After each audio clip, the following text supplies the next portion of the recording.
Hola, ¿qué tal? Un saludo a todos aquellos que ven este video en vivo de Muertos al Pecado. Estamos aquí transmitiendo para hacer una recomendación de un libro que me parece bastante interesante, importante que lo leamos, importante que indaguemos en él, ya que es algo bastante interesante el poder infiltrarnos a la historia. Estaba teniendo una conversación con unos amigos aproximadamente hace 2 días y estábamos charlando acerca de los años 2010, 2011, 2012 y 2013. Esos años fueron importantes para muchos de nosotros dentro de una cosmovisión en el sentido de encontrar una teología o sustentar una teología, porque Latinoamérica, no es que no haya teología en Latinoamérica, sino más bien es algo que no se ha procurado, es algo que no se busca o no se intenta o no se intenta alcanzar por parte de muchos maestros dentro del sector protestante o el sector evangélico. Y es algo bien interesante poder adentrarnos a todo este tipo de situaciones, ¿no? En poder conocer más. ¿A qué voy con todo esto que estoy argumentando? Estos años no era tan fácil conseguir libros. Había varios factores, obviamente, siempre ha habido buena literatura, pero en español es difícil. Y creo que una de los avances que ha alcanzado muchas editoriales, por ejemplo, Editorial Querigma, que ha producido, ¿no?, libros, ha traducido, y diferentes editoriales que podemos ver, por ejemplo, Clear, que es una de las editoriales que trajo teología reformada a Latinoamérica, ¿no? Que tradujo libros como, no, creo que aquí tengo algunos, como de Juan Calvino, entre otros detalles, ¿no? Trajo libros de Juan Calvino, cosa que no se conocía o otras editoriales no habían impreso, probablemente hay alguno que otro libro. Yo leí hace mucho un libro que se llama Teología, Antropología y Eclesiología en Calvino. Es de editoriales Cristiandad, si no me equivoco. Entonces podemos darnos cuenta que hay partes importantes de las editoriales que se han encargado de imprimir. Hay libros antiguos que son muy buenos, perdón. Hay libros antiguos que son muy buenos, hay libros uh, que nos pueden traer a la memoria muchas cosas, pero ¿a qué voy con todo esto? Que en estos años no había literatura. Ahorita es un mundo de posibilidades. Para aquellos que ahorita que tienen 23, 25, saludos hermano, saludos a José Luis Lima. Eh, Aquellos que tienen la posibilidad de conseguir libros, hermanos, ustedes están en un tiempo, bueno, estamos en un tiempo donde podemos conseguir literatura. Charlaba hace rato con un amigo, me hablaba de un joven que tiene 18 años, que es un máster en teología y en filosofía. Y es interesante. Es interesante porque los jóvenes ya, hablando de 18 a 25 años, ya un servidor, yo ya estoy en el tercer piso, podemos encontrar jóvenes con un gran conocimiento, que bueno, ya la experiencia es otra cosa, pero estamos hablando del conocimiento. Eh, entonces, en este tiempo hay una oportunidad importante para poder conseguir literatura cristiana, para poder conseguir literatura la cual nos aporte conocimiento y verlo desde una opinión o considerando las opiniones de todo el alcance que puede tener estudiar diversas teologías.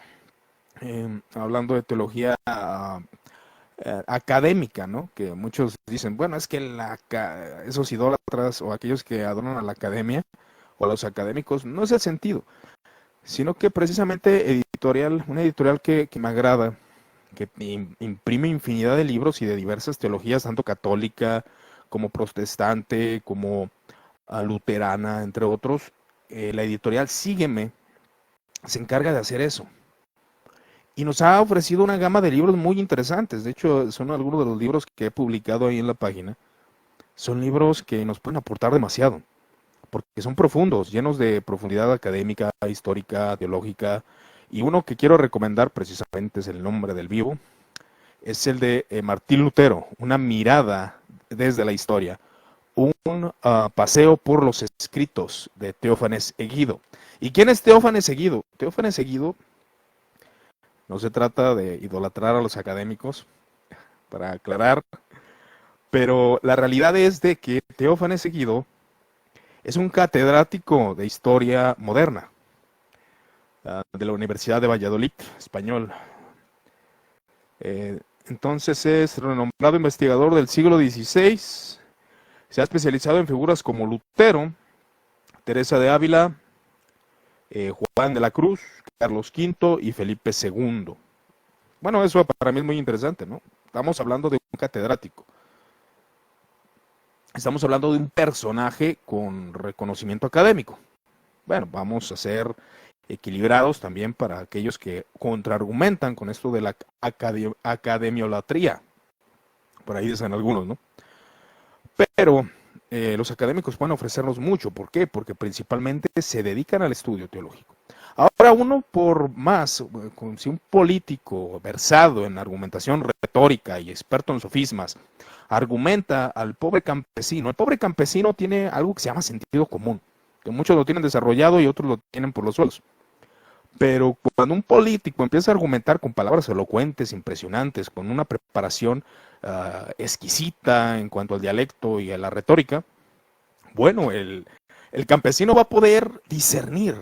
Y eso es algo muy interesante que los seres humanos tenemos ese sentido y podemos desarrollarlo cada vez más. Si un académico está diciendo cosas que sabes que van en contra de la postura ortodoxa del cristianismo, bueno, rechaza sus argumentos, no vas a creer todo lo que el académico dice. Ese es el punto primario de todo esto. A lo que voy es de que es bueno leer a los académicos, pero también tener un espíritu de indagar, de investigación.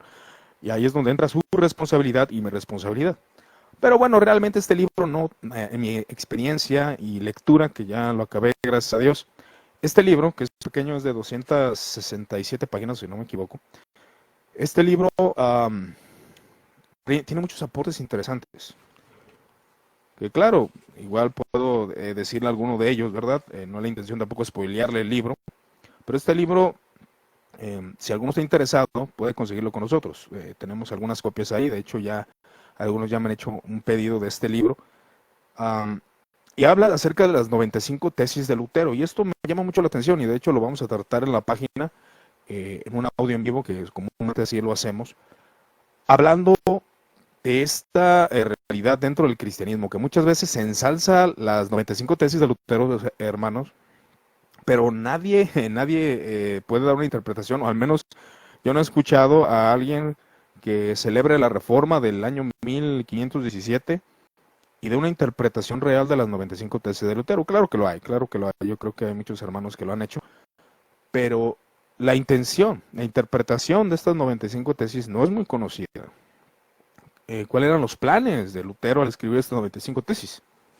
Y este libro nos abre el entendimiento, que realmente son pocas páginas, como 5 páginas, en las cuales Teófanes Seguido explica todo esto, explica cuál fue la intención de las 95 tesis, cuál era el fin de poder explicar todas esas pequeñas tesis, las cuales iban en contra de las indulgencias, o bien, no en contra principalmente, sino en contra de los abusos de las indulgencias.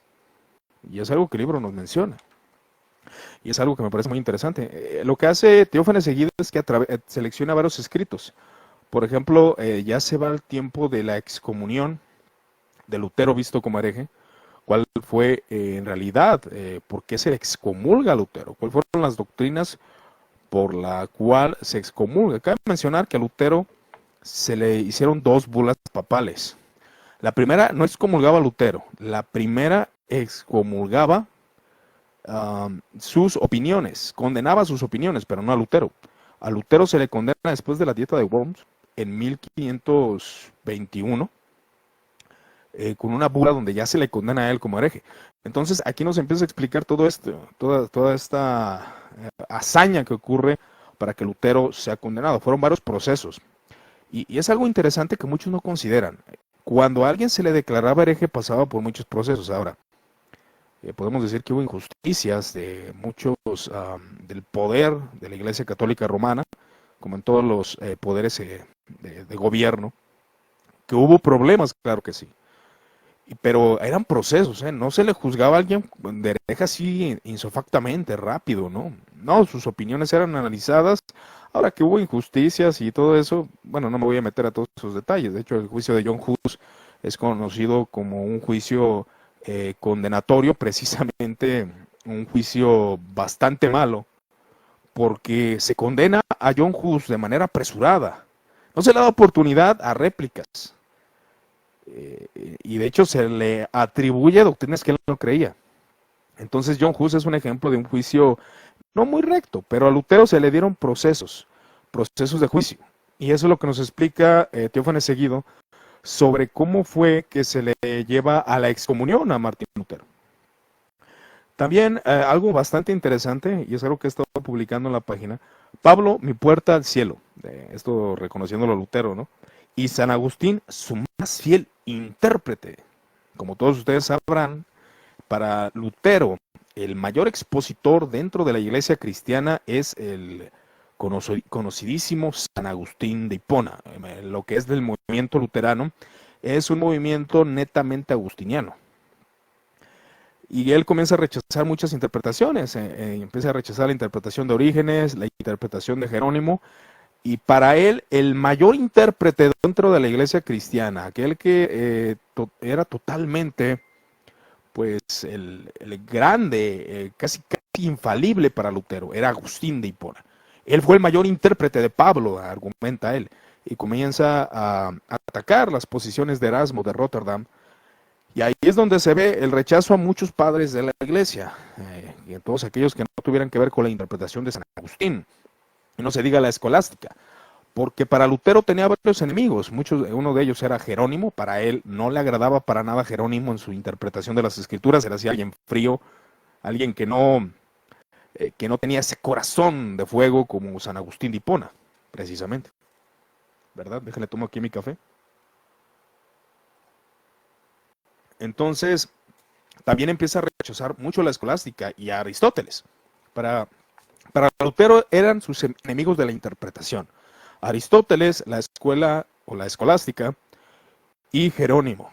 Aristóteles era menospreciado, la razón era menospreciada por Martín Lutero.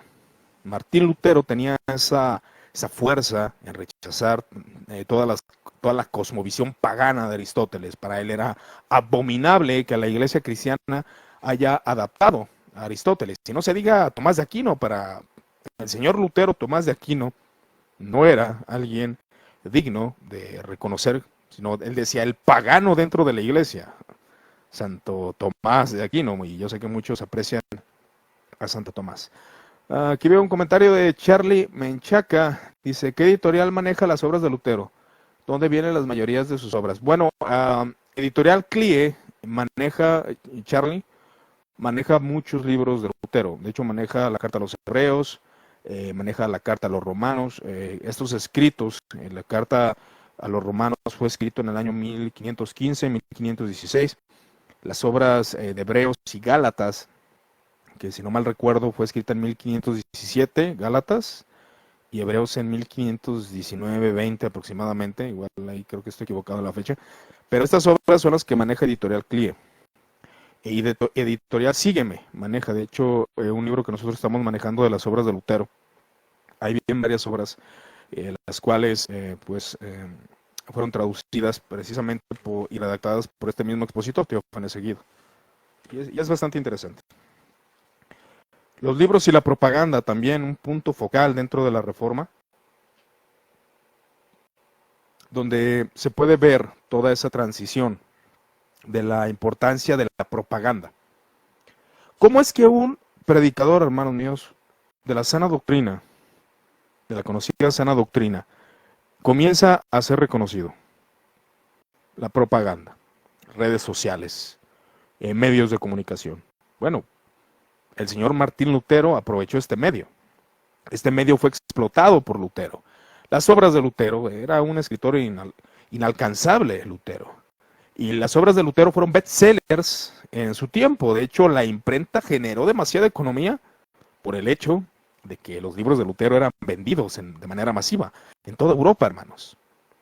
Wow, eso es impresionante. Y eso a mí me pone a reflexionar referente a las editoriales, que muchas veces las novedades teológicas o las polémicas teológicas o cierta doctrina sistemática comienza a venderse y comienza a generar de manera impresionante dentro de estos medios de comunicación. ¿Es malo? No, es bueno. ¿Por qué? Porque esto nos trae a nosotros, como consumidores de teología, como personas que deseamos conocer más, indagar más en el pensamiento de los teólogos y de la historia de la iglesia, bueno, nos lleva a eso, a poder adentrarnos más.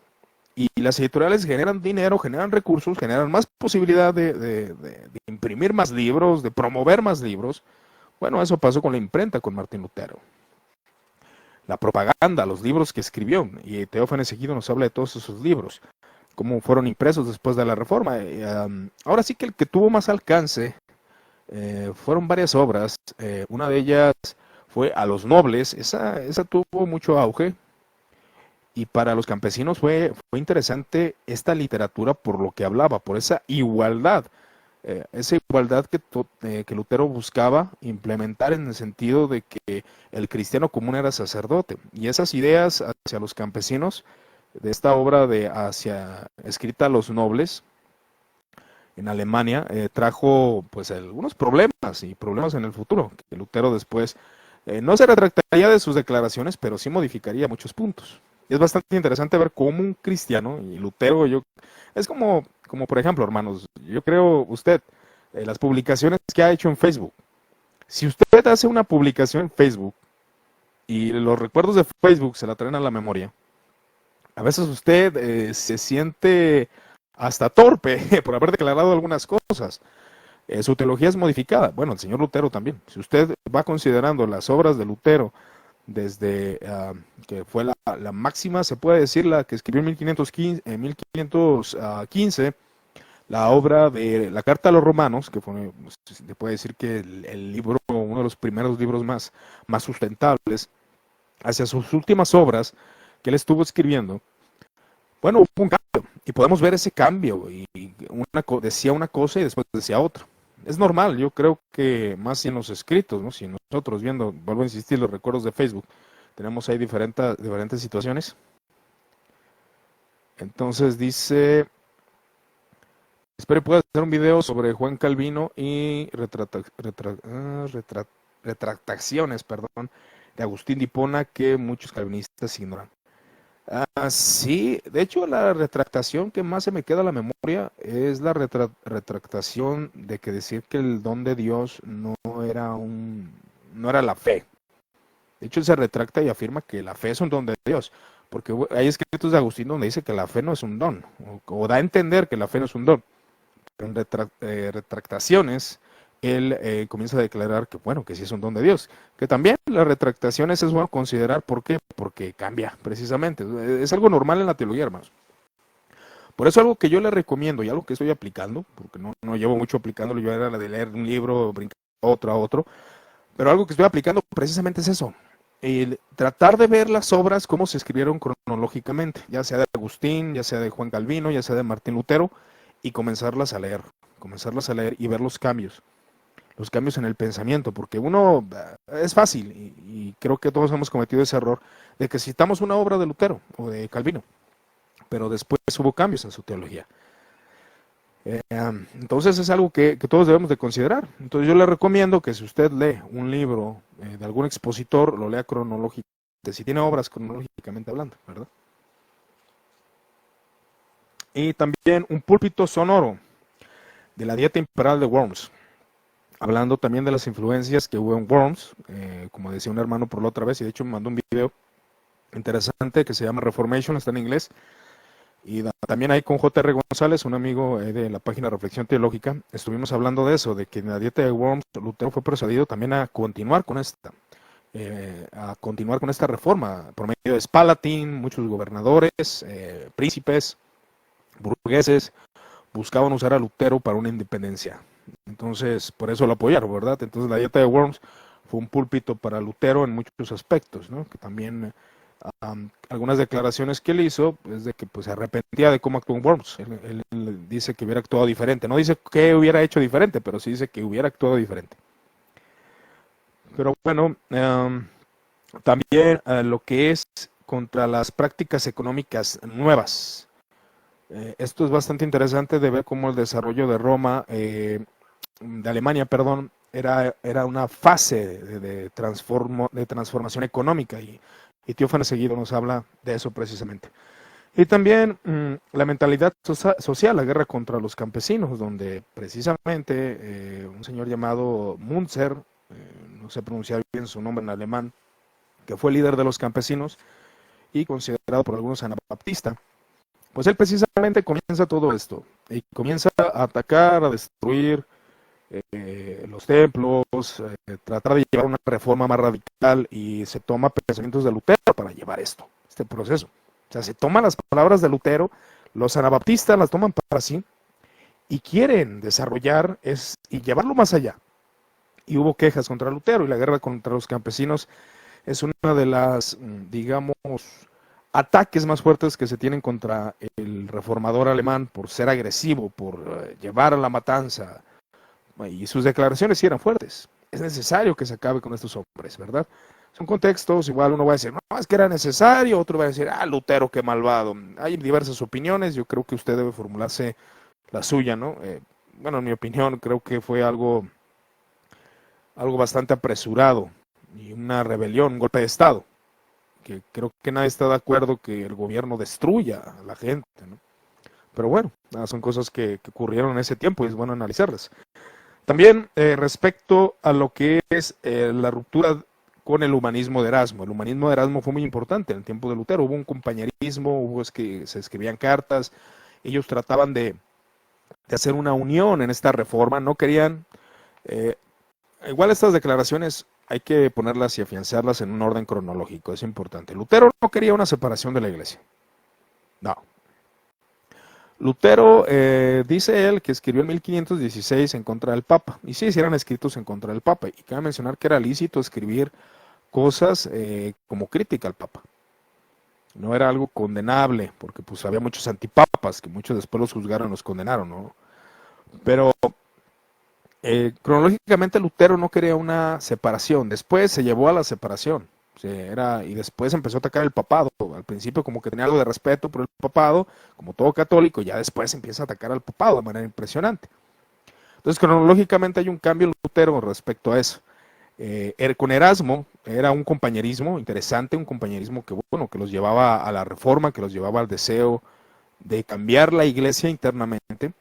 Pero después, cuando empieza a declarar las cuestiones del albedrío humano, ahí es donde ya la separación entre Lutero y Erasmo se hace bastante palpable, ¿verdad? Entonces es lo que nos explica Teófanes Seguido en respecto a eso. Después de 1525, cómo se comienza a desarrollar la iglesia alemana y todo lo que ocurre, la Biblia de Lutero, sus traducciones, cuáles son las opiniones acerca de estas, la espiritualidad de Lutero, cómo era visto Lutero, cuáles eran sus pensamientos, su perspectiva, su conducta con su familia, referente a la Biblia, referente a la escritura, la mística que de Lutero. Todos estos pensamientos se van hilando y mostrando la realidad de la espiritualidad de Lutero, cómo se fue formulando y cómo llevó a esta conclusión y a esta reforma, que él mismo tuvo dudas respecto a cómo debería de guiar la iglesia de Cristo en este sentido. Las charlas de sobremesa, a mí me pareció muy interesante las charlas de sobremesa por ese afecto que se empieza a ver. Tú a Lutero lo puedes ver como un hombre rudo, pero cuando tocas ese tema de las charlas de sobremesa, hablando de lo que es su relación con su esposa y sus hijos, la verdad, al menos en sus escritos, una cosa son sus escritos y una cosa lo que vivieron, que quién sabe, eso ya no podemos pues saberlo, pero él se ve realmente con un amor hacia su esposa muy, muy cálido, ¿no? Y también con sus hijos. Se ve interesante sus escritos respecto a eso, a pesar de ser un hombre rudo, un hombre fuerte en carácter, pues básicamente era realmente un hombre bastante cariñoso con su esposa y sus hijos. Claro, hay cosas buenas, creo que los seres humanos, si analizamos nuestras vidas, hay cosas malas, hay cosas que son dignas de imitar, ¿no? Entonces a mí me pareció bastante cálido cómo escribe Lutero acerca de su esposa y cómo escribe acerca de sus hijos, ¿no? Que cabe mencionar que Lutero perdió hijos, me parece que 2 murieron. Entonces es interesante cómo este teólogo comienza a hablar acerca de ellos. Lutero pedagogo, esto también es bastante interesante. ¿Por qué? Porque hay una opinión respecto a las escuelas. y cómo él habla acerca de los padres, que muchas veces los padres, y esto se contrapone contra la homeschool, que no es mala en sí misma, pero él decía que muchas veces los padres no tienen la capacidad para enseñar a los hijos. Por eso era necesario maestros cristianos que estuvieran en las escuelas para enseñar a los jóvenes a ser competentes, no solamente en lo espiritual, sino también en el trabajo. Enseñarles la espiritualidad, aunque no vayan a ser pastores ni obispos, hay que enseñarles la espiritualidad, hay que enseñarles a trabajar. Me pareció bastante interesante, yo creo que hasta un padre que lea esto puede tomar mucho acerca de Lutero pedagogo, cómo escribe a los magistrados de todas las ciudades alemanas para que construyan y mantengan escuelas cristianas. La idea de escuelas cristianas en Alemania, que obviamente ya la sabía dentro de la Iglesia Católica y en países católicos, pero Lutero comienza a hacer esto en cuanto a hasta cierto punto desde una mirada utópica. Es bastante interesante, ¿no? Ahora vamos a leer aquí, dice, pecador, ¿quieres que volver a Roma? Lo dice porque comenté de algunos teólogos católicos que se manejan comúnmente en cuestiones académicas. Dice JR, ¿qué dices de Tomás de Aquino? No, yo nada. No, a Tomás de Aquino lo tengo en suma, me agrada la forma de escribir de Aquino, obviamente hay diferencias. Si tú lees Aquino a Lutero, hay diferencias. No piensan igual, ¿verdad? Aunque tienen cosas que compaginan, ¿eh? Y aquí dice de Aristóteles, bueno, yo nada, Lutero es el que estaba en contra de Jerónimo, Orígenes, Aristóteles, Tomás de Aquino, y Erasmo de Rotterdam, y el Papa, y los escolásticos, y ya mejor le paro, porque Lutero estaba en contra de medio mundo.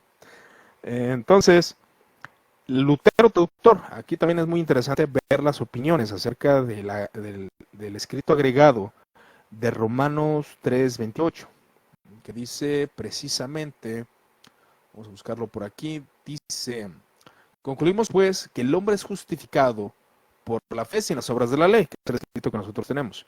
Pero la Biblia alemana dice, concluimos pues que el hombre es justificado por sola fe sin las obras de la ley. Bueno, para los que creen en la justificación por la sola fe, o creemos en la justificación por la sola fe, precisamente pues no tenemos problema con eso, pero a Lutero se le critica en su tiempo por haber agregado esta frase. Y también el comentario que es acerca de Santiago y Apocalipsis, hecho en su Biblia alemana, y es donde viene. Ahí dice que son pura paja, ¿verdad? Entonces ahí podemos ver las opiniones del reformador.